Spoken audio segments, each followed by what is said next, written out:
La temporada de festivales de género de terror, ciencia ficción y fantástico ha comenzado, lo que significa que como todo buen amante de este tipo de cine, absolutamente todos estamos muy al pendiente de los estrenos, de los nuevos títulos que podrían convertirse este año en los próximos clásicos, en las grandes sorpresas del 2021. Así que durante los próximos 30 minutos les voy a estar compartiendo mis primeras impresiones y opiniones de 3 títulos estrenados recientemente en uno de los festivales más importantes de todo Norteamérica, el Fantasia International Film Festival.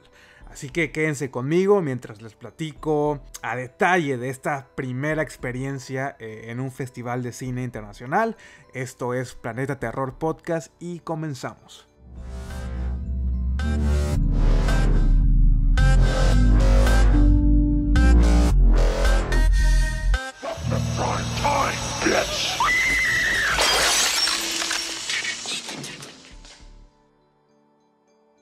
No tienen idea, los festivales de cine siempre me han generado demasiada curiosidad.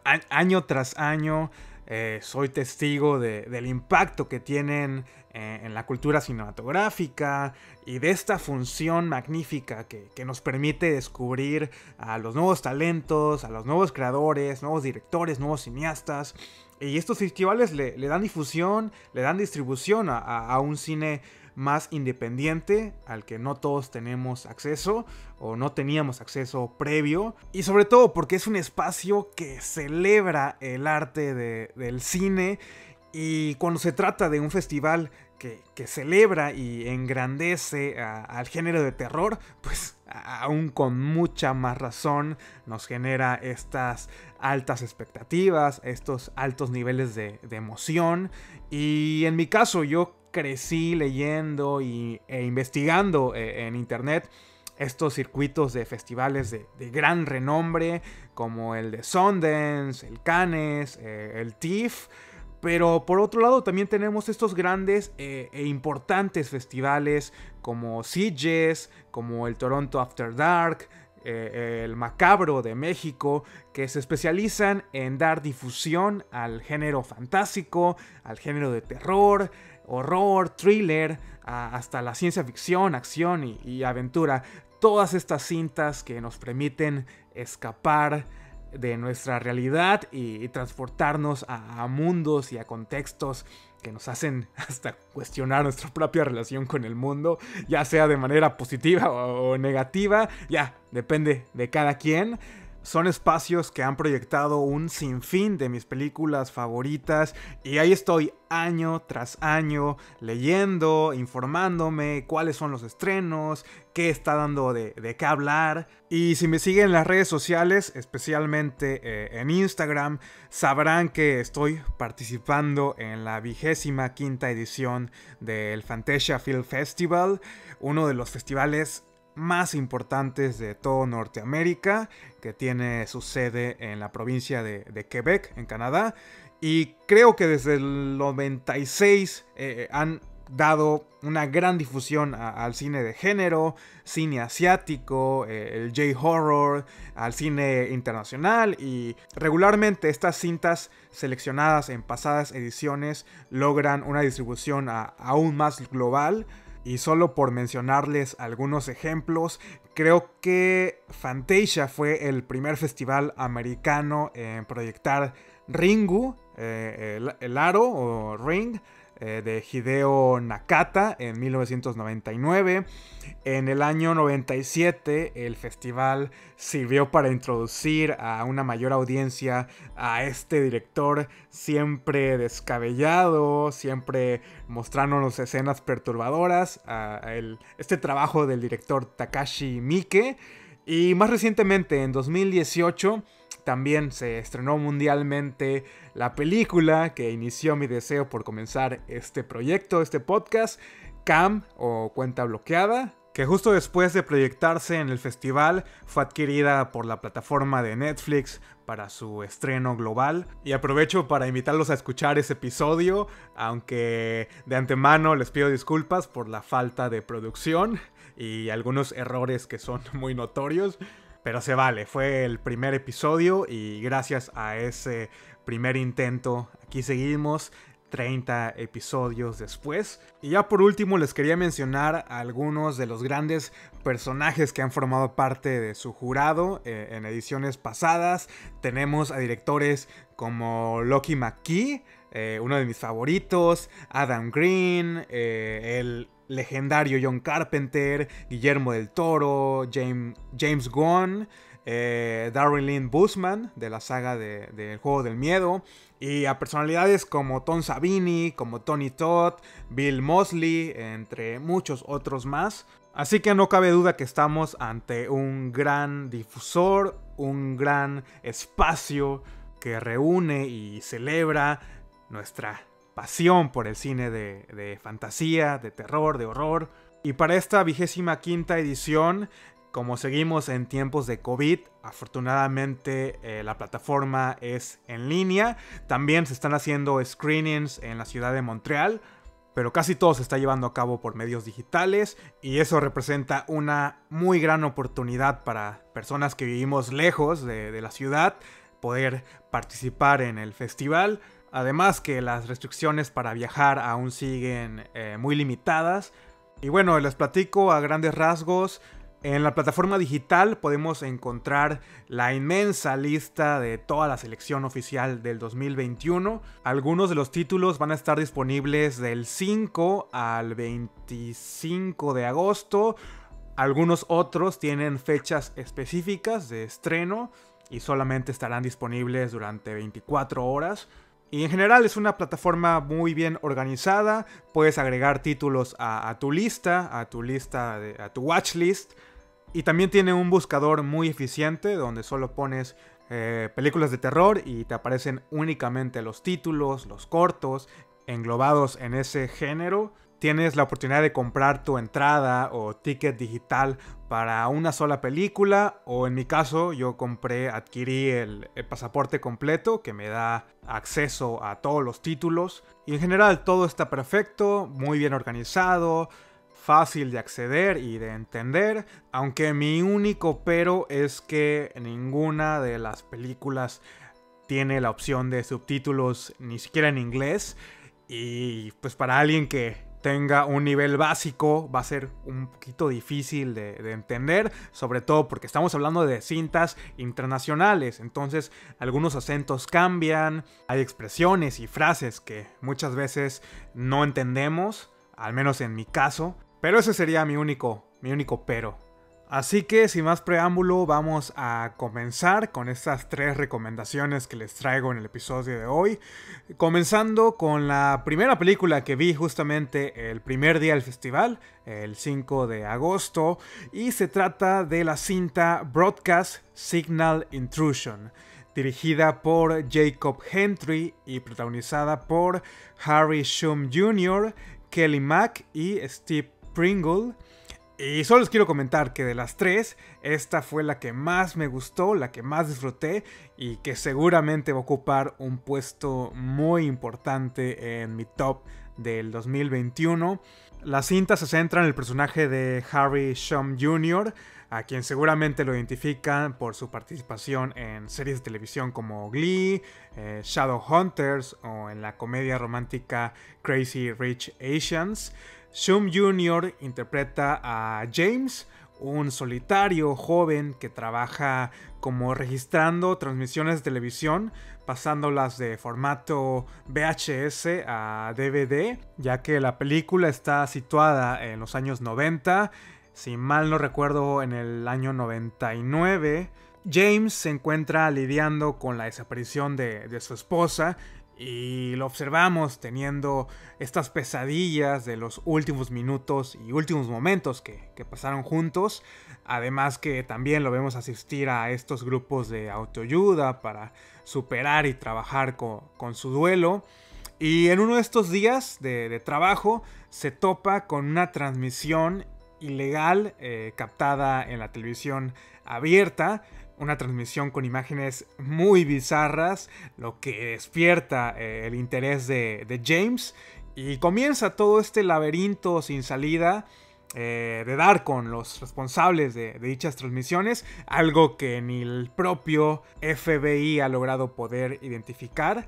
Además que mientras vamos resolviendo el misterio junto a James, todo parece indicar que las fechas de cada transmisión están ligadas a desapariciones y posterior asesinatos de varias mujeres, coincidiendo con una misma fecha de la desaparición de la esposa de James, de Hannah. Así que lo que comienza para James como una simple teoría conspirativa se convierte en un asunto personal, un asunto de venganza. Y si ustedes son partidarios de películas de crimen y de suspenso con tintes de terror, Broadcast Signal Intrusion es un sí o sí para ver y para disfrutar este año. La cinta está plagada de momentos llenos de mucha tensión y misterio, y durante casi toda la película nos cuestionamos quién estará detrás de todo esto. Si se trata de un asesino en serie, de un desquiciado o un ente sobrenatural también. Hay mucha referencia a este tipo de cine antiguo de crimen, el cine noir americano, y su estética noventera está plagada de locaciones suburbanas, grandes edificios, pasillos oscuros, moteles viejos y casas sumamente tenebrosas, lo que le suman a esta atrapante narrativa, esta atmósfera de emprender un viaje que parece no tener un fin. El score también es otra maravilla, está compuesto por Ben Lovett, un famoso compositor americano reconocido por su trabajo en la película El Ritual o The Ritual, que está disponible en Netflix actualmente. Y en definitiva, el score es o fue mi parte favorita de toda la película. Te hace ponerte en los zapatos de James, y esos sonidos clásicos de trompetas y violines acompañan eficazmente el carácter de misterio de la película.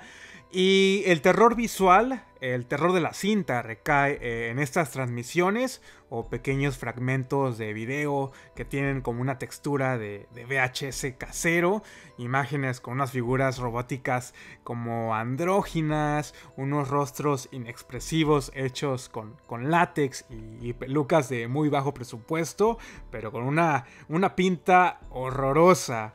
Criaturas que fueron hechas y diseñadas nada más y nada menos que por Dan Martin, el mismísimo maestro responsable del maquillaje y diseño de la máscara de Possessor del 2020, de la película Color Out of Space del 2019. También él fue el creador de los tiburones en la cinta 47 Meters Down del 2017, entre muchas otras más producciones. Este señor es un maestro en lo que hace, y cada vez vemos reconociendo o siendo cada vez más reconocido su trabajo en efectos visuales, efectos especiales, en maquillaje. Sin duda son los dos puntos más fuertes de toda la película: el score, el soundtrack y el diseño de estas formas humanoides muy bizarras. En cuanto a las actuaciones, tampoco están nada mal.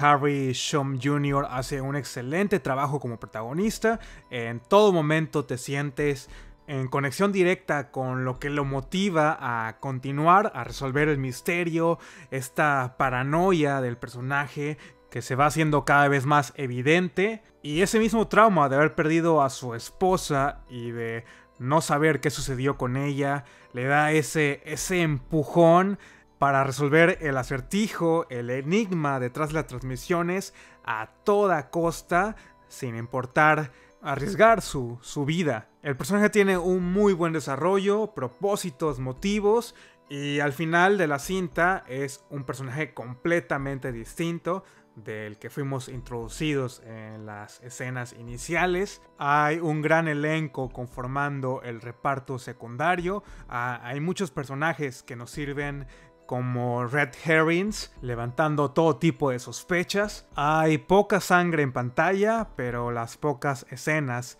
que observamos son suficientes. En general es una película que yo les recomiendo ver.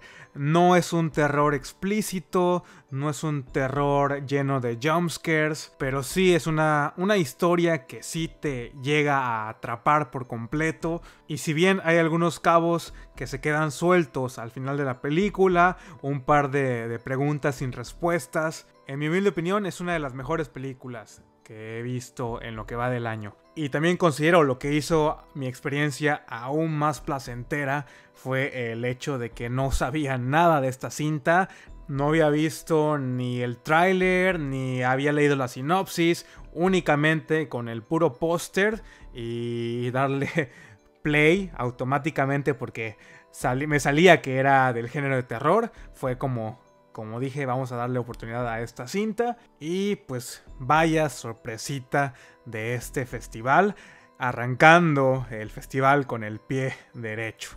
La segunda película que vi fue una recomendación directa de Alejandro del podcast El Invernadero Horror Podcast. Él me compartió una lista de títulos que sabía que se iban a estrenar en el Fantasia Film Festival este año y todos los estuve apuntando para mi watchlist. Así que nuevamente muchas gracias Alejandro y pasen a escuchar su podcast que ya está próximo a estrenar su segunda temporada. 100% recomendado el podcast. Y la cinta en discusión se titula Coming Home in the Dark, dirigida por James Ashcroft, protagonizada por Daniel Gillies, Eric Thompson, Miriam McDowell y Matías Luafutu. Espero estar pronunciando correctamente ese apellido. La cinta nos narra la historia de un escape de fin de semana familiar en el que un maestro veterano y su esposa y 2 hijos se disponen a escalar una zona montañosa en Nueva Zelanda. Y justamente en la cima de la montaña, mientras la familia disfruta de un picnic, son interceptados por 2 vagabundos, 2 maleantes, que les roban sus pertenencias y los toman como rehenes sin ninguna explicación, convirtiendo el fin de semana perfecto en una terrible pesadilla. Y vamos a ser testigos de situaciones inesperadas que te dejan completamente sin aliento. De lo que no les voy a decir más para no spoilearles la película, mejor vayan ustedes a verla sin tener una idea de lo que van a ser testigos. Y vaya, las palabras que tengo para describir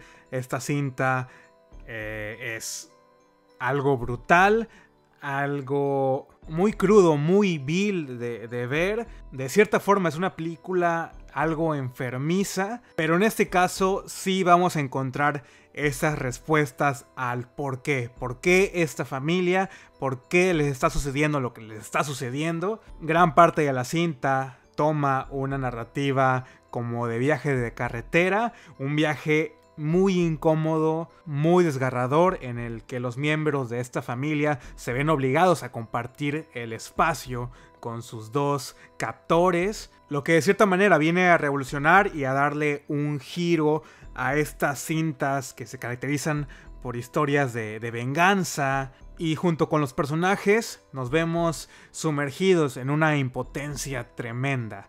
La fotografía de la cinta nos proporciona una muy interesante vista de estas cordilleras y montañas de Nueva Zelanda y sus desoladas carreteras.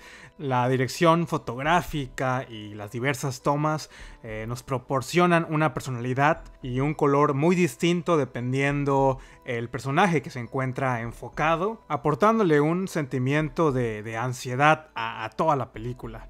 Visualmente es la más sobresaliente de las 3 películas que les voy a estar platicando el día de hoy. Y hasta cuesta admitirlo, porque no esperarías que este tipo de cintas fuese tan visualmente placentera.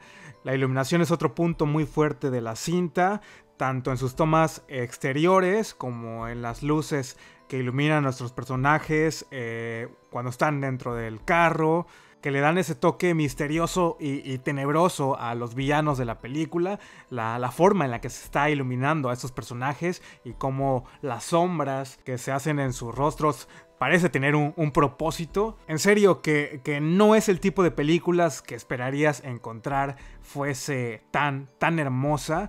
De esas cintas que ves y te hacen querer tomar el primer avión para ir a visitar estos bellos lugares, paisajes, estas locaciones increíbles. Pero sí, no es una película para todo público, es algo depravada. Esa escena inicial, les digo, es completamente brutal, desagradable de ver. Y es que hasta les podría dar un ejemplo de una cinta que tiene una similitud enorme con esta escena inicial, pero sería casi que regalarles ese spoiler y no lo quiero hacer. Pero sí, la película arranca en un 200%, por momentos desciende, por momentos asciende, pero nunca pierde esa misma tonalidad mórbida. Hay demasiados momentos llenos de mucha tensión, desesperación, suspenso, que te dejan casi que mordiéndote las uñas.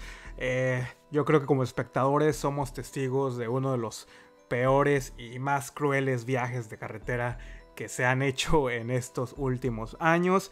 Es un debut cinematográfico muy sólido por parte del director, quien hasta el momento solamente se había aventurado a dirigir cortometrajes. Este es su primer largometraje y vaya que me quito el sombrero ante él. Definitivamente representa esta frase en inglés, "want to watch", una persona quien va a estar en la mira en los próximos años. Las actuaciones también son buenísimas, sobre todo la del actor Daniel Gillis, quien hace del villano principal. En serio, lo van a odiar como no tienen idea, pero a la vez es un personaje que te deja queriendo ver más de él. Es un ser complejo y hasta tiene como una cierta carisma que lo hace muy enigmático. Hay momentos que la tensión es tan delgadita en las que él...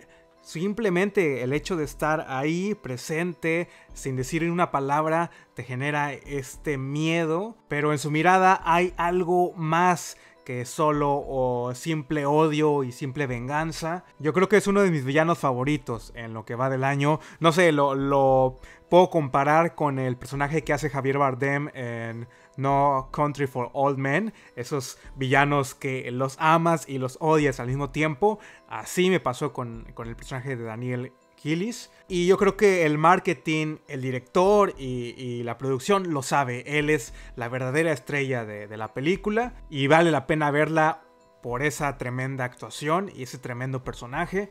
Y en el lado negativo de la cinta, no les puedo comentar mucho al respecto porque no quiero spoilearles nada, pero a mí sí me generó cierto conflicto el hecho que empiece tan brutal y nunca termina de recuperarse de esos primeros minutos. Y para mí el arco narrativo de ciertos personajes pierden sentido, pierden un propósito. No sé, siento que queman muy rápido ese cartucho y nos quedamos con algo que se vuelve un poco repetitivo también. Recuerden que es una película de carretera, un road trip movie, y como es costumbre este tipo de películas, vamos a ver a nuestros protagonistas intentando escapar en diversas ocasiones de lo que les está pasando, y como que se va desinflando ese mismo recurso. Y ahí lo tienen, Coming Home in the Dark del 2021, otra cinta que merece la pena verla, se las recomiendo, y también hay un poco de comentario social.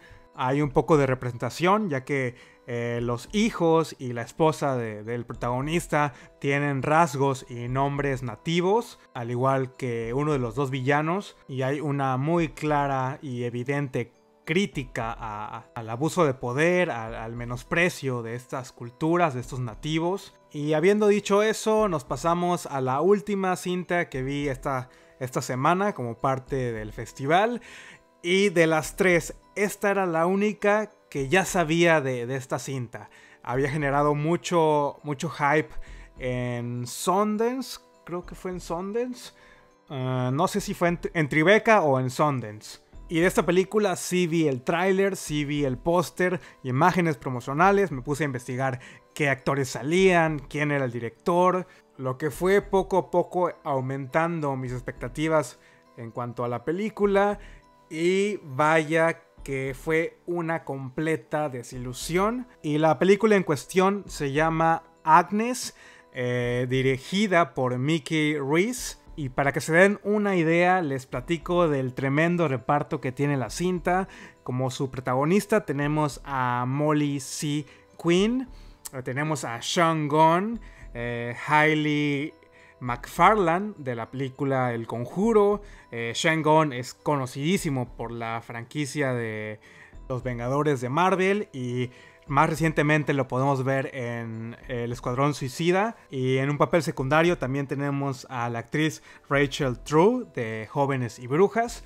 Así que en su mayoría son actores y actrices más o menos conocidos o que yo he disfrutado en títulos anteriores.